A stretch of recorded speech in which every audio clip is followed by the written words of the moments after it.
नमस्कार, मैं हूं आंचल सिंह और आपका स्वागत है हमारे चैनल पर।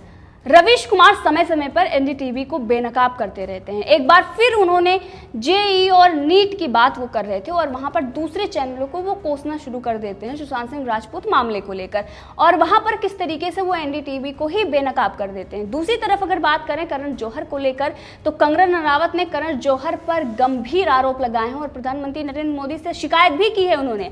इसी के साथ ड्रग्स माफिया और मूवी माफिया को लेकर जिस तरीके से कंगना रनावत बोलती आ रही है, कुछ ऐसे जो टुकड़े टुकड़े गैंग के सदस्य हैं, राहुल गांधी के समर्थक हैं, अनुभव सिन्हा, इस पर वो किस तरीके से कंगना रनावत पर वो सवाल जवाब कर रहे थे और कंगना रनावत को टारगेट करने की कोशिश कर रहे थे। लेकिन इस पर कंगना रनावत ने उन्हें तुरंत फटकार लगाते हुए और ऐसा कटाक्ष किया जिसके बाद अनुभव सिन्हा चुप हो गए। तो शुरुआत करते हैं रवीश कुमार से। जेईई और नीट पर वो प्राइम टाइम चला रहे थे, लेकिन उसमें किस तरीके से उन्होंने सुशांत सिंह राजपूत के मामले को लेकर दूसरे चैनलों को, जिनकी टीआरपी आ रही है, लोग उनको देखना और सुनना पसंद कर रहे हैं, उस पर वो सवाल खड़े कर रहे थे और ये कह रहे थे किस तरीके से सोशल मीडिया पर, यूट्यूब पे जो वीडियो पोस्ट की जा रही है सुशांत सिंह राजपूत मामले में, कोई 190, कोई 270 ऐसे चैनलों की वो लिस्ट बना रहे थे और दिखा रहे थे कि किस तरीके से सुशांत सिंह राजपूत को मीडिया कवरेज दे रहा है। लेकिन दूसरी तरफ अगर बात करें, एनडीटीवी ने खुद 160 वीडियो जो पोस्ट की हुई है वो सुशांत सिंह राजपूत को लेकर ही की है। तो एक तरफ इन्होंने दूसरे चैनलों के साथ साथ अपने चैनल का भी चेहरा बेनकाब करके रख दिया। अब रवीश कुमार की अगर बात करें तो एनडीटीवी के जो टीआरपी है उसके साथ साथ जो जादू का भी रवीश कुमार का हुआ करता था किसी के शासनकाल में, क्योंकि एनडीटीवी हो या फिर रवीश कुमार हो, किसने लॉन्च किया, कहाँ इसकी लॉन्चिंग हुई, ये सबको पता है, और कौन इसको समर्थन कर रहा है, ये किसको समर्थन कर रहे हैं, ये सारी चीज़ें हैं। और इसीलिए कभी इनका जादू हुआ करता था और आज जनता इनको देखना और सुनना नहीं चाहती, क्योंकि झूठ के अलावा इन्होंने कुछ परोसा नहीं है। और इसीलिए ये दूसरे चैनल से जो इनकी ईर्ष्या है उसको लेकर ये हर बार दूसरे चैनलों को कोसने आ जाते हैं। चाहे वो जमातियों को बचाने के लिए कुछ दिन पहले इन्होंने प्राइम टाइम चलाया था और जमातियों को ये बोल रहे थे कि आखिर जमातियों पर किस तरीके से लोगों ने न्यूज़ दिखाई, जो उनके कारनामे थे, जिस तरीके से वो अभद्रता कर रहे थे, उस पर इन्होंने आपत्ति जताई थी कि मीडिया को ऐसा नहीं दिखाना चाहिए था। अब सुशांत सिंह राजपूत मामले में जब खुलासे हो रहे हैं, ड्रग्स माफिया पकड़े जा रहे हैं, जो रिया चक्रवर्ती उनका भाई फंस रहा है, उसी रिया चक्रवर्ती के पीआर टीम से एनडीटीवी ने अभी कुछ दिन पहले ही समझौता किया था और उस डील में उनके सवालों और जवाबों के जो इंडिया टुडे ग्रुप के साथ साथ एनडीटीवी ने भी पीआर टीम से समझौता किया था। उस वक्त रवीश कुमार ने कुछ नहीं बोला, बल्कि अब दूसरे चैनलों पर ये सवाल उठा रहे हैं। तो ये राहुल गांधी के तरह ही कुछ भी, कोई भी मुद्दा उठाते हैं, कुछ भी ऐसा बोलते हैं, तो ये सिर्फ और सिर्फ कुछ नहीं, ये अपने पैरों पर ही कुल्हाड़ी मार लेते हैं और ये अपना ही सच सबके सामने रख देते हैं और जनता के सामने ये बेनकाब हो जाते हैं। वहीं पर जो इनकी हिपोक्रेसी है, इसी को देखकर लोग कह रहे हैं कि रवीश कुमार जैसे पत्रकार अपने या अपने मालिक के गिरेबान में झांकने की हिम्मत क्यों नहीं रखते हैं। वहीं पर अगर बात करें मीडिया की, तो रवीश कुमार का जलवा जो है वो तो खत्म हो चुका है। अब एनडीटीवी की पत्रकारिता भी दम तोड़ चुकी है और इसीलिए ये मीडिया चैनल जो एनडीटीवी है वो टीआरपी की होड़ में खुद से अलग रखने की बात करता है और दूसरे चैनलों पर निशाना साधने के चक्कर में खुद की जगहसाई करवा लेता है। और एक बार फिर रवीश कुमार ने एनडीटीवी और अपने आप को बेनकाब कर दिया है। तो वहीं दूसरी तरफ अगर बात करें कंगना रनावत को लेकर, जो कंगना रनावत ने करण जौहर पर निशाना साधते हुए प्रधानमंत्री नरेंद्र मोदी से शिकायत की है। उन्होंने साफ साफ कहा है कि करण जौहर ही मूवी माफिया के मुख्य दोषी हैं। उन्होंने ट्वीट करके ये कहा कि करण जौहर मूवी माफिया के दोषी हैं, यहाँ तक कि कई लोगों की जिंदगी तबाह करने के बाद अब वो आज़ादी से घूम रहे हैं, उन पर कोई कार्रवाई नहीं की जा रही है। क्या यहाँ हम लोगों के लिए कोई उम्मीद है? Question mark. इसके बाद उन्होंने कहा कि सब सुलझा लेने के बाद वो और उनकी लकड़बग्घा की गैंग मेरी तरफ आएगी। यानी कि अब सुशांत सिंह राजपूत मामले में जिस तरीके से करण जौहर यानी के गैंग, सुशांत सिंह राजपूत के जिम पार्टनर ने जो बड़ा खुलासा किया था, उसमें उन्होंने बताया था कि सुशांत सिंह राजपूत के गैंग का जिक्र हमेशा करते थे। उन्होंने बताया किस तरीके से उनको ब्लॉक करने की बॉलीवुड में एक साजिश रची गई और उनको ब्लॉक किया गया। यहाँ तक कि जो उनके पास प्रोजेक्ट आते थे उसमें भी उन्हें काम नहीं करने दिया जा रहा था। तमाम ऐसे जो खबरें थी कुछ दिन पहले ही कि बहुत सारे ऐसे प्रोडक्शन हाउस थे जिन्होंने उनको बैन भी कर दिया था। वहीं रिया चक्रवर्ती, जिस तरीके से ड्रग्स का एंगल सामने आ रहा है, कहीं ना कहीं इस पूरे साजिश की हिस्सा रिया चक्रवर्ती भी रही हैं। अभी सीबीआई इस बात की जांच कर रही है और खुलासे हो रहे हैं, उस पर हम बाद में बात करेंगे।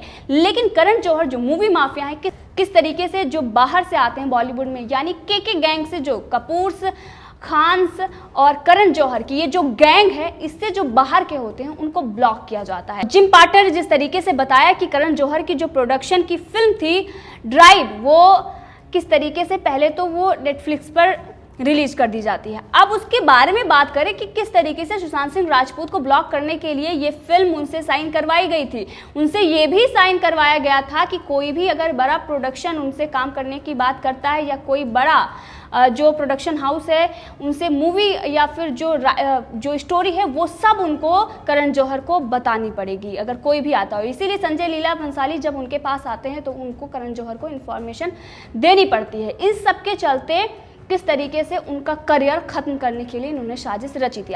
और इस पर जिम पार्टनर ने यह खुलासा किया कि ड्राइव मूवी जो है वो फास्ट एंड फ्यूरियस का ही रीमेक है और उसमें जो राइटर है, वो जो डायरेक्टर है, जो एडिटर है वो एक ही हैं, तरुण मनसुखानी, जो करण जौहर का ही एक प्यादा है और वो किस तरीके से उनके इशारे पर सुशांत सिंह राजपूत के खिलाफ एक बड़ी साजिश रचता है।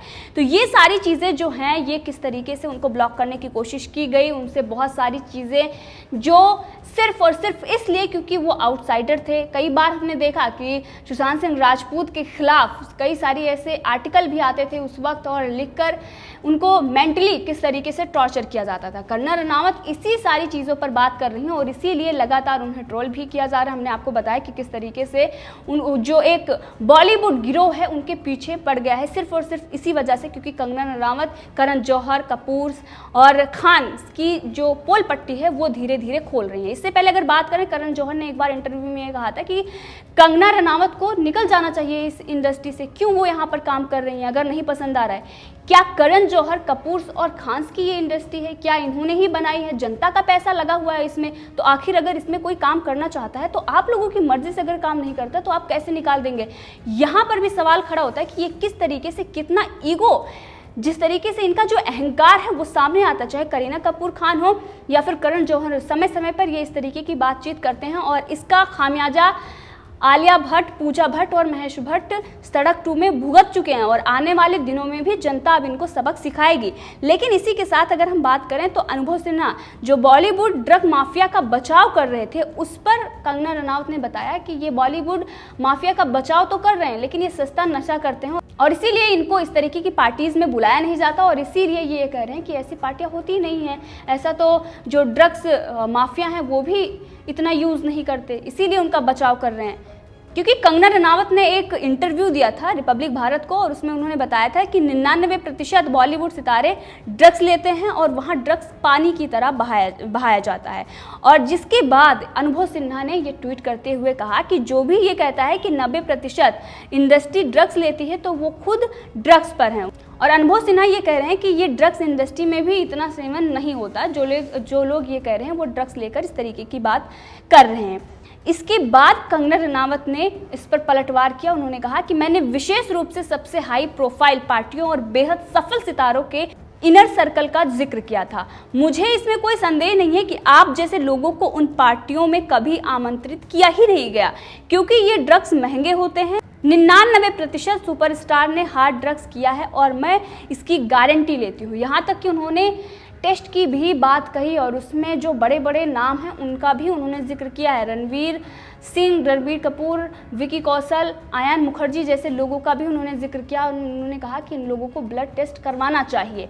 लेकिन ये टुकड़े टुकड़े गैंग के समर्थक जो इस तरीके से उनका बचाव कर रहे थे और उसके बाद उनकी औकात भी कंगना रनावत ने दिखा दी और अगला ट्वीट करते हुए उन्होंने बताया कि औकात की बात है कि देश के प्रतिनिधि और गौरव भारत की भावनाओं के प्रतीक हमारे प्रधानमंत्री और गृह मंत्री जी को रोज अश्लील गालियां देना, देश की एकता और अखंडता पर लगातार वार करना तो आसान, मगर जब 2 पैसों की बात आई तो अपने हाथ पैर भी बेच दिए, वाह दुनिया। और उन्होंने ये कटाक्ष अनुभव सिन्हा के लिए ही किया है। अनुभव सिन्हा कौन है? ये लगातार भारत विरोधी जो गतिविधियां होती हैं उनको समर्थन करते हैं। स्वरा भास्कर, तापसी पन्नू के साथ इनकी काफ़ी मेलजोल भी है और इसीलिए ये इस तरीके से ड्रग्स माफिया का बचाव कर रहे हैं क्योंकि स्वरा भास्कर भी काफ़ी दिनों से रिया चक्रवर्ती और तमाम बॉलीवुड गिरोह जो है उसका बचाव कर रहे हैं क्योंकि उनको लग रहा है कि कहीं ना कहीं मुझे काम मिल जाएगा और इसीलिए वो इस तरीके से बातचीत कर रहे हैं। वहीं पर अनुभव सिन्हा की बात करें तो शाहरुख खान, उन्होंने कभी अनुभव सिन्हा की मदद की थी और उसी मदद के बदले वो इस तरीके से उनका समर्थन कर रहे हैं। वहीं पर कंगना रनावत अगर बात करें तो कंगना रनावत ने ये साफ मना कर दिया है कि वो किसी भी खान के साथ काम करना नहीं पसंद करती हैं। पिछले दिनों जो कुछ भी कंगना रनावत ने रिपब्लिक भारत को इंटरव्यू दिया था, उन्होंने बताया था कि 99% बॉलीवुड ड्रग्स लेता है और उसके बाद ही जांच एजेंसियां आगे बढ़ी और आपने देखा कि किस तरीके से पूरा पर्दाफाश हो रहा है। यहाँ तक कि मुंबई में जो वहाँ पर समुद्र के किनारे किस तरीके से ड्रग्स को फेंका जा रहा है। बड़े बड़े जो ड्रग्स माफिया हैं वो इस बात से डर रहे हैं कि कहीं ना कहीं वो भी इसमें फंस रहे हैं और अगर सीबीआई के हाथ वहां तक पहुंचे, अगर एनसीबी के हाथ वहां तक पहुंचते हैं तो वो भी इसमें पकड़े जाएंगे। कई ड्रग्स डीलर भी इसमें पकड़े जा चुके हैं और रिया चक्रवर्ती और उनके भाई का नाम उन्होंने साफ तौर पर लिया है। तो कंगना रनावत ने जो खुलासे किए और जब उन्होंने पहली वीडियो बनाई थी सुशांत सिंह राजपूत मामले में, उन्होंने बताया था कि किस तरीके से बॉलीवुड मेंटली टॉर्चर करता है और लोगों को ब्लॉक करता है और अब वो सारी चीज़ें धीरे धीरे सामने आ रही हैं। और केके गैंग जिसका जिक्र सुशांत सिंह राजपूत ने अपने जिम पार्टनर से किया था, उन लोगों के भी दिन अब नज़दीक आ गए हैं और जनता इसका जवाब देगी। भले ही वो अपने आप को पैसों के दम पर बचा लें, क्योंकि कई सारे ऐसे केस हुए हैं जो सलमान खान या सूरज पंचोली इस बड़े बड़े केस में वो किस तरीके से बरी हो जाते हैं, पैसों के बल पर वो किस तरीके से बच जाते हैं और वहीं पर इनको जनता भी जवाब दे रही है। इसके साथ कंगना रनावत ने ये कहा था कि मैं मनाली में हूँ तो जिंदा हूँ, अगर मुंबई में होती तो अभी तक इन लोगों ने मार दिया होता। मेरी स्थिति करो या मरो की है, अगर मैं इनको खत्म नहीं करूंगी तो ये लोग मुझे मार देंगे, लेकिन मैं नहीं मरूंगी। उन्होंने कहा कि इन लोगों ने मुझे मारने और पागल घोषित करने की कोशिश की है, इसलिए मैं इन सबको खत्म करके रहूंगी। और इसीलिए उन्होंने प्रधानमंत्री नरेंद्र मोदी से शिकायत भी की है, करण जौहर को सीधे तौर पर दोषी ठहराया है। तो इस मुद्दे पर आप भी अपनी राय रख सकते हैं, कमेंट करके जरूर बताएं। अगर आपने अभी तक चैनल को सब्सक्राइब नहीं किया तो कर लें ताकि हर अपडेट आप तक पहुंचती रहे।